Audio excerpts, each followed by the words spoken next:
কোন জেলা থেকে বা কোথা থেকে আমাদের সাথে যুক্ত রয়েছেন এবং সংবাদের সর্বশেষ গুরুত্বপূর্ণ আপডেট পেতে চ্যানেলটি সাবস্ক্রাইব করে আমাদের সঙ্গেই থাকুন। এবার ইরানের হামলার ভয়ে দলে দলে দেশ ছাড়ছে ইসরায়েলিরা। ইরানের সঙ্গে সংঘাতের বিরুদ্ধে অবস্থান নিয়েছেন খোদ ইসরায়েলিরা। বিভিন্ন জরিপে উঠে আসছে বেশিরভাগ ইসরায়েলি ইরানের সাথে দ্বন্দ্ব চায় না। হামলা করলে তেল আবিবকে সময় মতো মোক্ষম জবাব দিতে তেহরানও যে হাত গুটিয়ে বসে থাকবে না, এমন আতঙ্ক বিরাজ করছে অনেকের মাঝে। এর মধ্যে ইরানের হামলার ভয়ে অনেক ইসরায়েলি দেশ ছাড়তে শুরু করেছেন। ইসরায়েল ছাড়ছেন বিদেশি নাগরিকরাও। তবে আক্রমণ পাল্টা আক্রমণের মধ্য দিয়ে ইরান ইসরায়েলের উত্তেজনা কি আপাতত কমেছে বলে মনে করা হচ্ছে। ছায়াযুদ্ধ থেকে যেন ক্রমেই প্রকাশ্য যুদ্ধে লিপ্ত হচ্ছে আঞ্চলিক চিরশত্রু ইরান ও ইসরায়েল।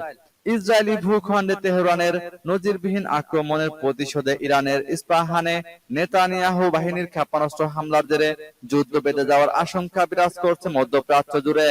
তবে বদলা নিতে ইরানের মাটিতে একরোখা যুদ্ধবাজ বেনিয়ামিন নেতানিয়াহুর আক্রমণের সিদ্ধান্তকে ভালো চোখে দেখেননি অনেক ইসরায়েলি। তেল আবিবের এমন পাল্টা হামলার বিরোধিতা করেছেন খোদ ইসরায়েলিরাই। এমন তথ্য উঠে এসেছে ইসরায়েলের হিব্রু বিশ্ববিদ্যালয়ের এক জরিপ অনুযায়ী 52% ইসরায়েলি পাল্টা আঘাতের বিপক্ষে। সাম্প্রতিক ইরান ইসরায়েল উত্তেজনা নিয়ে উদ্বেগ প্রকাশ করে শান্তিপূর্ণ সমাধানের আহ্বান জানিয়েছেন তারা। শুধু তাই নয়, তেল আবিবকে আপাতত ছাড় দিলেও ছেড়ে দেবে না তেহরান, এমনটাই মনে করছেন অনেকে। এতে ইরানের জবাব কতটা ভয়ঙ্কর হতে পারে তা নিয়ে আতঙ্ক বিরাজ করছে অনেকের মাঝে। এর মধ্যে আতঙ্কে ইসরায়েল ছাড়তে শুরু করেছেন দেশটির অনেক নাগরিক। এদিকে ইসরায়েলি সেনাদের উপর মার্কিন নিষেধাজ্ঞার পরিকল্পনা, হুঁশিয়ারি নেতানিয়াহুর। এবার মার্কিন নিষেধাজ্ঞার মুখে পড়তে যাচ্ছে ইসরায়েলি প্রতিরক্ষা বাহিনীর কুখ্যাত ইউনিট নেতজা ইয়েহুদা। ইহুদিবাদী এই বাহিনীর উপর নিষেধাজ্ঞার পরিকল্পনা করছে যুক্তরাষ্ট্র। মার্কিন এই পরিকল্পনার তীব্র নিন্দা জানিয়ে ইসরায়েল বলছে তাদের সেনাদের উপর মার্কিন নিষেধাজ্ঞা আরোপ করা হবে চূড়ান্ত সীমা অতিক্রম করা। এদিকে নিষেধাজ্ঞার এই মার্কিন পরিকল্পনা নিয়ে হুঁশিয়ারি দিয়েছেন ইসরায়েলের প্রধানমন্ত্রী বেনিয়ামিন নেতানিয়াহু। তিনি দাবি করেছেন, আইডিএফ এর উপর নিষেধাজ্ঞা দেওয়া উচিত হবে না। আমাদের সৈন্যরা সন্ত্রাসী দানবদের সঙ্গে লড়াই করছে। ইসরায়েলি মন্ত্রী ইতামার বেন গবির এবং বেজালেল স্মোট্রিচও মার্কিন পরিকল্পনা নিন্দা করেছেন। গবির বলেন, আমাদের সেনাদের উপর নিষেধাজ্ঞা আরোপ করা হবে চূড়ান্ত সীমা অতিক্রম করা। ইসরায়েলি গণমাধ্যমের প্রতিবেদনে বলা হয়, পশ্চিম তীরে ফিলিস্তিনিদের মানবাধিকার লঙ্ঘনের সঙ্গে জড়িত থাকার দায়ে নেতজা ইয়েহুদার উপর নিষেধাজ্ঞা দেওয়ার পরিকল্পনা করছে যুক্তরাষ্ট্র। সূত্র টাইমস অফ ইসরায়েলের। এবার ইসরায়েল ইউক্রেনকে সামরিক সহায়তা দিতে যুক্তরাষ্ট্রের পার্লামেন্টে বিল পাস। ইসরায়েল ও ইউক্রেনকে সামরিক ও মানবিক সহায়তা দেওয়ার জন্য যুক্তরাষ্ট্রের পার্লামেন্টের প্রতিনিধি পরিষদে বহুল আলোচিত বিল পাস হয়েছে।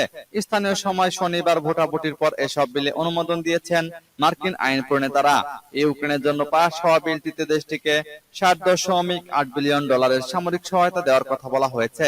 ভোটাভুটিতে বিলটির পক্ষে ভোট পড়েছে 311টি, বিপক্ষে 112টি ভোট পড়েছে। অন্যদিকে ইসরায়েলের জন্য পাস হওয়া বিলটিতে দেশটিকে $26.4 সহায়তা দেওয়ার কথা বলা হয়েছে। এর আওতায় ইসরায়েলকে সামরিক সহায়তা, আকাশ প্রতিরক্ষা ব্যবস্থা ঢেলে সাজানো, মানবিক কার্যক্রমে সহায়তা করবে জো বাইডেন প্রশাসন। এই বিল দুটি নিয়ে নানা মহলে আলোচনা সমালোচনা চলছিল। মার্কিন প্রেসিডেন্ট জো বাইডেন এই সহায়তা প্রস্তাব নিয়ে চাপের মধ্যে ছিলেন।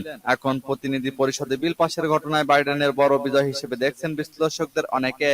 বিল দুটি বাস্তবায়নে এখন মার্কিন সিনেটের অনুমোদন প্রয়োজন হবে। শিগগিরই তা সিনেটে তোলা হবে। সেখানে বিল দুটি পাস করার জন্য সিনেটরদের প্রতি আহ্বান জানিয়েছেন বাইডেন। এরপরই বাইডেন বিল সই করবেন। এর ফলে তা আইনে পরিণত হবে। তখন ইসরায়েল ও ইউক্রেনকে সামরিক ও মানবিক সহায়তা দিতে বাইডেন প্রশাসনের সামনে আর কোনো বাধা থাকবে না।